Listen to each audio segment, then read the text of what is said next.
Hello everybody. So today we are going to study some important concepts related to vector algebra, not the numerical part, kind of a subjective knowledge. So first we will talk about scalar. So physical quantities like mass, time, temperature, etc., which have only magnitude and are completely described by a number and its unit, that is called as a scalar. Now we will come to vector. A vector is defined as physical quantity that have both magnitude and direction. And examples of vector quantities are displacement, velocity, momentum, etc. Now, equal vectors.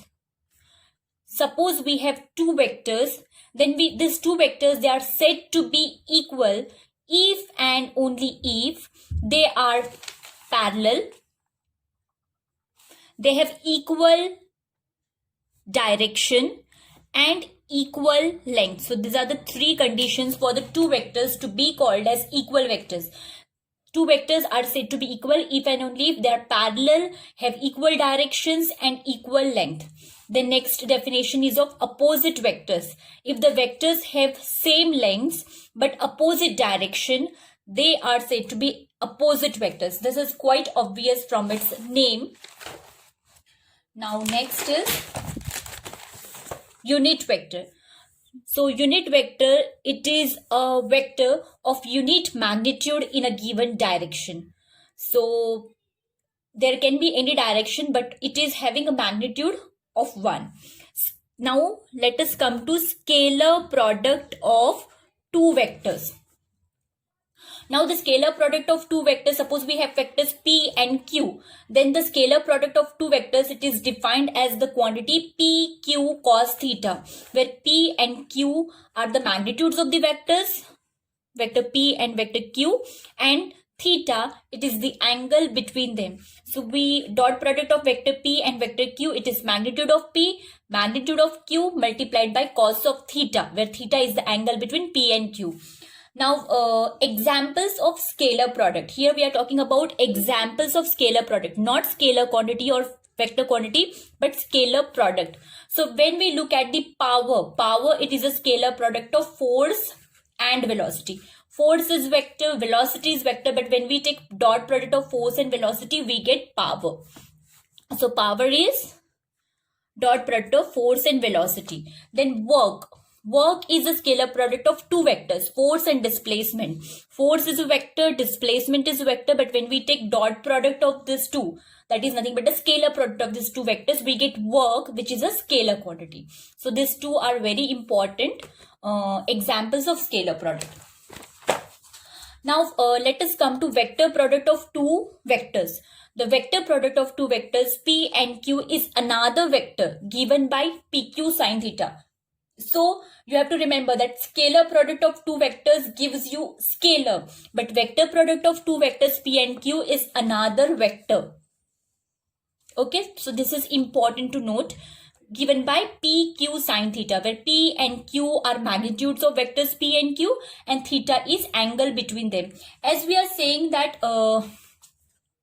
it will be a vector quantity. So here P, Q, sin theta, here we are not representing any direction. So in some books you may find that P cross product with Q, or vector product we say, it is equals to magnitude of P, magnitude of Q multiplied by cos, multiplied by sine of theta, multiplied by unit vector n. This unit vector n, it represents the direction of this vector, because यहाँ पे हम लोग को direction नहीं समझ आ रहा. But as we are saying that vector product of two vectors will give another vector, so we can represent it with the help of a unit vector, which will be perpendicular to the plane containing P and Q. What is the direction of n? N is a unit vector. It will have a magnitude of 1, but it will have a direction which will be perpendicular to the plane containing P and Q. Now let us come to triple products. Okay, so we have, suppose we have three vectors, vector A, B, C. Now we have two types of triple product. One is dot triple product, second is cross triple product. So we have three vectors A, B, C. Cross product of two vectors is another vector quantity. ये हम लोगों ने अभी ऊपर देखा है ना, cross product of two vectors is another vector quantity. Now dot product of this vector with the third vector. Suppose मैंने 3 वेक्टर्स लिए A B C. I took a cross product of B and C. So this will be another vector. Now I am taking dot product of A with another, with these 2 vectors. B cross C will give me a vector. I am taking dot product of that vector with A. So we know that dot product of 2 vectors is a scalar. So now dot product of these vectors with a third vector, where we can represent it by A dot B cross C. This is called as dot or scalar triple product. Dot triple. In fact, this is dot triple or scalar triple product. Why we are calling it as a scalar triple product? Because this is whatever result we are getting over here, it will give us a scalar quantity. The scalar triple product gives scalar quantity. So you have to remember the small things which will give you, which will help you in solving numericals and in building a base for vector algebra. We get a vector quantity by having a vector quantity by having a vector quantity a cross product of vectors. यहाँ पे कुछ repeat हो गया. We get a vector quantity by suppose B cross C we are taking, and if we take a cross product with the third vector, obviously we are going to get here a vector quantity, because B cross C it is a vector and we are taking cross product with third vector. So we will get a vector quantity. So that is called as a cross triple. I forgot this word triple. This is called as cross triple or vector triple product. So remember that scalar triple product, you get a scalar. In case of a vector triple product, you get a vector. This is important to note down. Now let us come to a very important topic, that is geometrical interpretation of scalar triple product. Geometrical interpretation. So that means where are we going to use this scalar triple product, or for what purpose we use? What is the significance? What is the geometrical interpretation of scalar triple product? So first thing is, this scalar triple product, it represents the volume of the parallelopiped. Suppose I have a parallelopiped with sides A, B, C. A, B, C. These are the sides of the parallelopiped. Then in that case, volume of parallelopiped V, it is equals to scalar triple product of ABC, its sides. So scalar triple product, either we can show like this, A dot B cross C, or you can show it in terms of square bracket like this. It is one and the same. Okay. So volume of the parallelopiped, it is nothing but it is given by the box product. This is also called as box product or scalar triple product, where A, B, C are the sides of the parallelopiped. Second geometrical interpretation which we have is, if the scalar triple product is 0, then 3 vectors are coplanar. Okay. So suppose I have 3 vectors A, B, C, and I am getting its scalar triple product as 0, then these vectors A, B, C will be coplanar vectors. And third point to note down is volume of tetrahedron.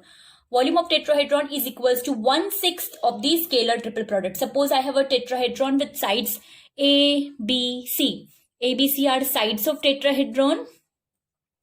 Then in that case, volume of tetrahedron, it is 1/6 of the scalar triple product. Okay.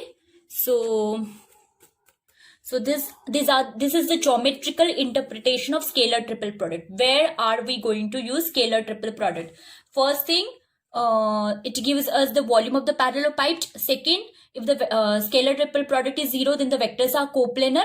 And third point, volume of tetrahedron, it is equals to 1/6 of the scalar triple product. Now there is one more, this is a definition which is important, point function. So remember this definition, a variable quantity whose value at any point in a region of space depends upon the position of the point. It is called as a point function. And these point functions are of 2 types. We have a scalar point function, and then we have a vector point function. Okay. So these are the very basic things related to vector algebra which I have discussed right now, and these are very important. Okay. Thank you. Thank you so much.